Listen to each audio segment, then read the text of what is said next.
shining a light on the way money moves through the political system. A new tool from Sky News and partners Tortoise Media for everyone to track their MP and the donations they get. For 2 days, we've been combing through the data. Top earners, top donors. Now welcomed by the Prime Minister.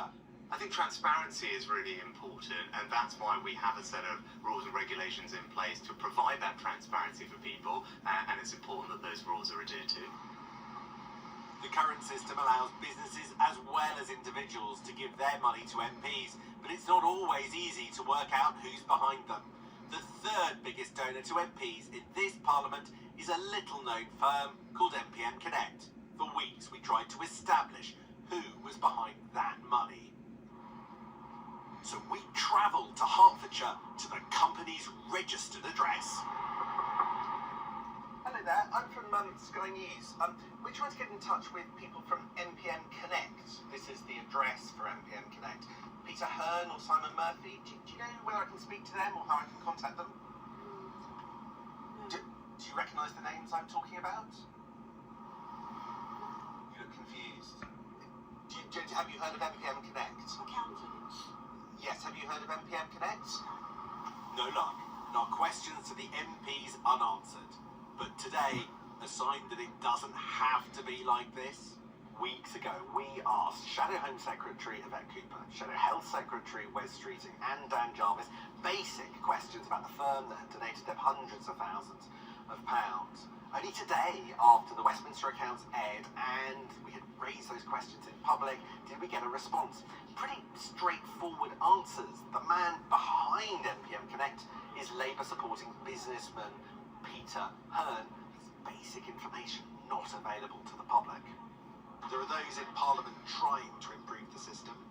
Do you think that it is helpful to pull all this stuff together? Yes. In one database? Yes. To make it much more easy for the voters to understand? Yes. And why then? Well done. Well, no, so my question then is, if you think it's such a good idea, why haven't you, or your committee, or other MPs done it before this? We've been trying to do this for the last 2 years. Apologies that we've been slow. We've been trying to get the House to make it its #1 priority, and it is now, and it was when we had a meeting in November. And I hope that by the summer we will have a fully all singing, all dancing system. But I wanted to include the ministerial stuff as well. There's a mixed response from other MPs.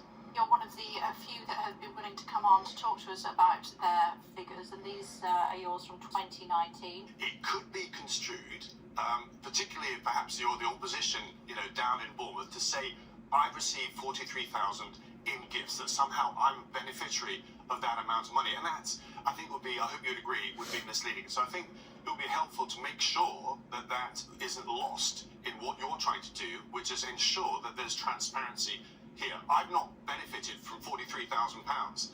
In there, the response has not been universally welcoming to the Westminster accounts, a project that makes how money moves through our political system visible to the public.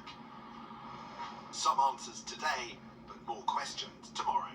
Sam Coates, Sky News.